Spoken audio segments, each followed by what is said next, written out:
Hello and welcome back to the Ideal Wealth Grower YouTube channel. My name is Axel Meyerhöfer and I'm the founder of Ideal Wealth Grower and your host for this particular episode. So we have been talking a lot about, how do we actually reach financial independence? How do we actually reach the time freedom point and so forth and so forth. And I have actually in our Terminology Explained video spoken about the importance of having an appraisal for the property that you are considering to purchase. So that is pretty much in place. Now, there are a couple of things that have recently come across my desk when people contact me and say, hey, can you help us? Or we are considering to working with turnkey providers, or we're considering investing out of state and we're not that familiar with it yet. And so there are a couple of things in this context that have come up, and I'm sure you're hearing on a regular basis in the news, or if you're reading on any kind of social media and so forth, that a lot of people are alluding to the coming and emergence of AI or artificial intelligence. And one of the steps on the path to this artificial intelligence and more robots and less people really needing to do repetitive work, some of it is a good thing because it actually ultimately improves our life. It takes away burdensome or boring work. It can make things more efficient or lower prices and so forth. But in some cases, I believe it is still necessary to verify information, especially when it's important information, like, for example, is the price that somebody is asking for a property that you are actually considering to buy, is that price adequate? Is that a fair price? Is that a price that holds up within the neighborhood of all the other properties that are somewhat similar to the one that you're considering to buy? And the traditional way to go about this, and I think still the preferred way to go about it, is to do two things. The first thing is to get the property inspected by a professional inspector so that you really get a very detailed report. What are all the good things and the right things about this property? What are things that could potentially be improved, but they have no real big safety impact or any kind of negative significant impact? Like, for example, you might say, okay, the kitchen has nice countertops, maybe even granite countertops, but at the edges and at the corners, they weren't rounded.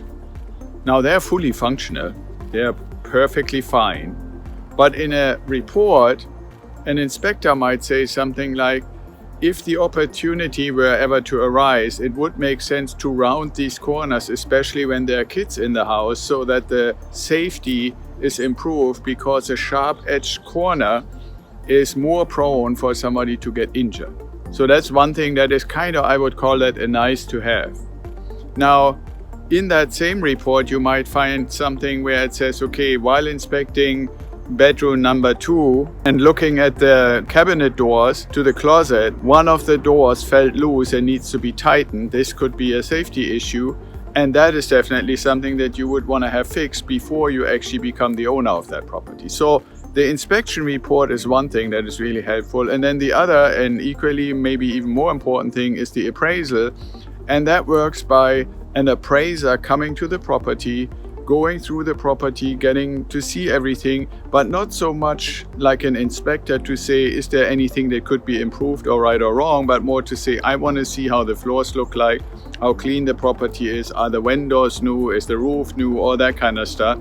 Then take all that data and a lot of pictures, sit down, look at all the other purchases and all the other appraisals in about a mile radius and see how much they appraised for, and then come up with a number, basically the value of the property. And I think this is the right way to go. Now, I want to tell you a little story.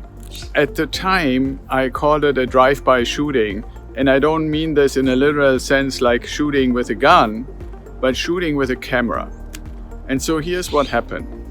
I wanted to get refinancing on a property that I had, and it was not really out of state, but it was pretty far away. So I could not really be there myself, but the tenants were willing to let the appraiser come in. And so I get a notification that the appraisal is scheduled. I think it was on a Tuesday. And we paid for the appraisal. At the time, it was about $450. And then at night of that same day, my tenant called me and said, hey, Susie was here all day. She was, looking after the kids and was in the garden and stuff like that. I'm really not sure if this appraiser ever showed up because we were here and nobody rang the door. Nobody ever asked us to come by. So then the next day, I get an email with a nice thick PDF file that basically gave the appraisal, or what they called the appraisal, of our house.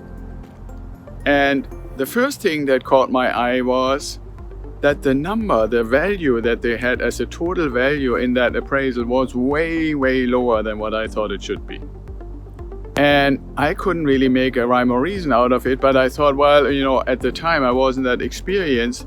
Maybe there are certain things in our house that they just, didn't count for as much as we thought they should.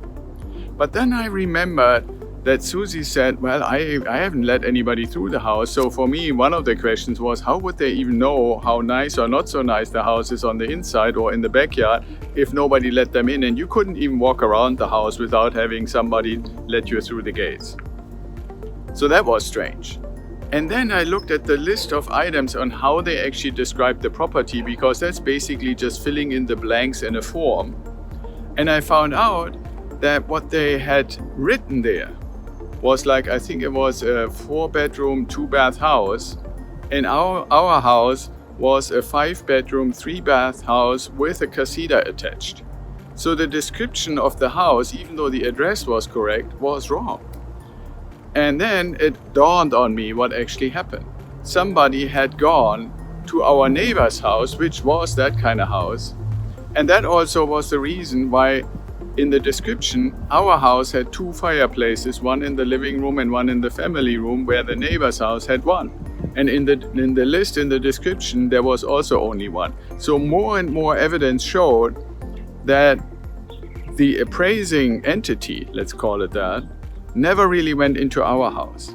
So I rang the doorbell at Angie's place next door, good friends of ours, and I said, hey Angie, was there somebody who wanted to talk to you and walk through your house and do an appraisal? And she said, no, there was nobody here. I was here all day long.